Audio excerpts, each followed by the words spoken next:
नमस्कार,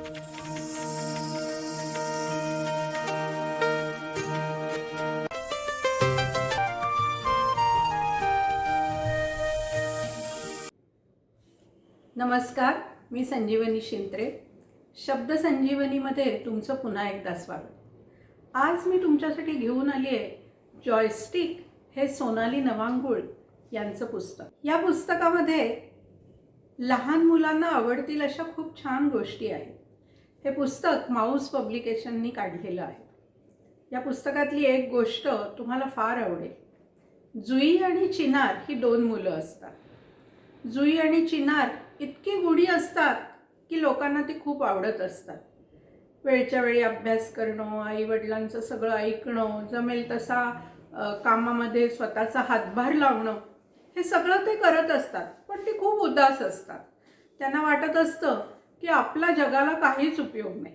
आपण रोज अभ्यास करतो, खेळायला जातो आणि घरी येऊन झोपतो.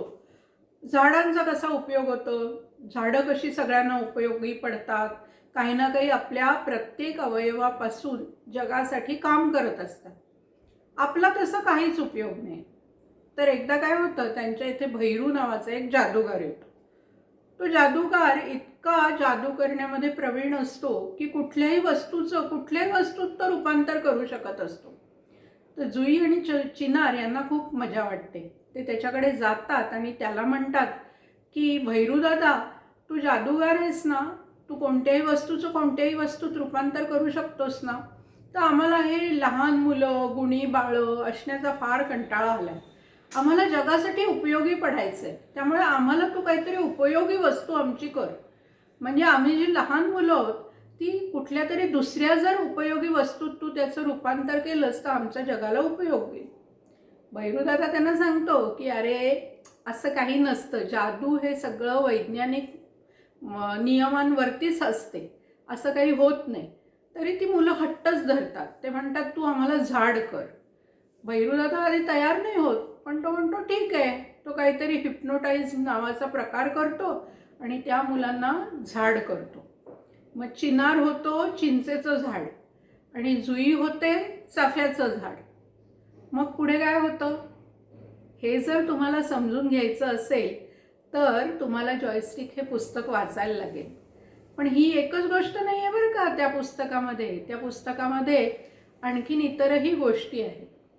निहाल नावाचा एक मुलगा असतो. त्याच्या शाळेमध्ये डेव्हिड नावाचा अंध मुलगा येतो.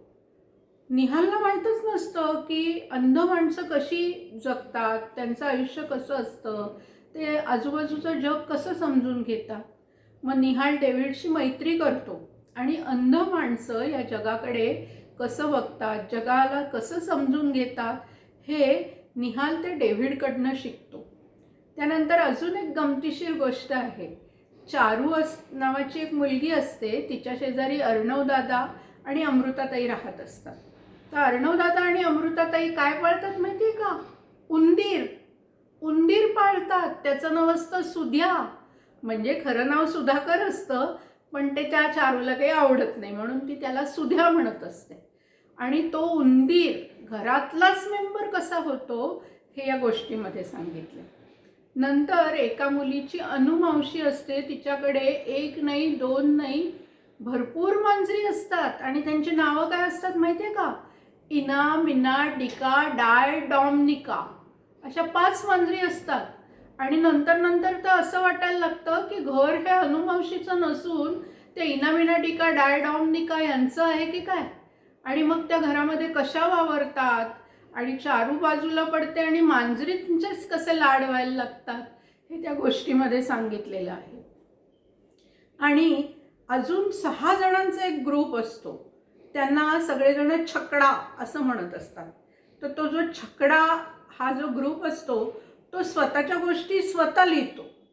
म्हणजे कसं, गोष्ट स्वतः जर लिहायची झाली तर नक्की काय करायला लागतं हे त्या गोष्टीमध्ये सांगितलेलं आहे. एक मुलगी असते, तिला एक छान पॉवर चेअर मिळते. म्हणजे ती मुलगी चालू शकत नसते, त्यामुळे तिला चालत असताना इतरांची मदत घ्यावी लागते. मग ती त्या व्हीलचेअर म्हणजे ती जी पॉवर चेअर असते त्याच्या साह्याने कसं सगळं गाव फिरून बघते. आणि अशा लोकांना जगाकडे बघण्यासाठी वेगळे प्रयत्न कसे करावे लागतात, त्यांना दिसणारं जग कसं वेगळं असतं, त्यांना कोणती कोणती आव्हानं पेलावी लागतात, हे सगळं त्या गोष्टीमध्ये सांगितलेलं आहे. अतिशय सुंदर असं हे फक्त 75 पानांचं पुस्तक आहे आणि या 75 पानांमध्ये गोष्टीबरोबर मधोमध अशा सुंदर अशी चित्र दाखवलेली आहेत आणि त्या चित्रांमुळे ती गोष्ट समजायला आपल्याला खूप मजा येते. तर हे पुस्तक तुम्ही जरूर वाचा. तुमच्याकडे सुद्धा इना, मीना, डिका, डाय, डॉम, निका अशा नावांची मांजरं आहेत का? किंवा मग तुम्ही कोणते प्राणी पाळता?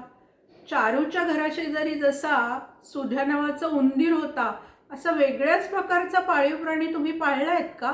किंवा तुमच्या आजूबाजूला कोणी पाळलं आहे का?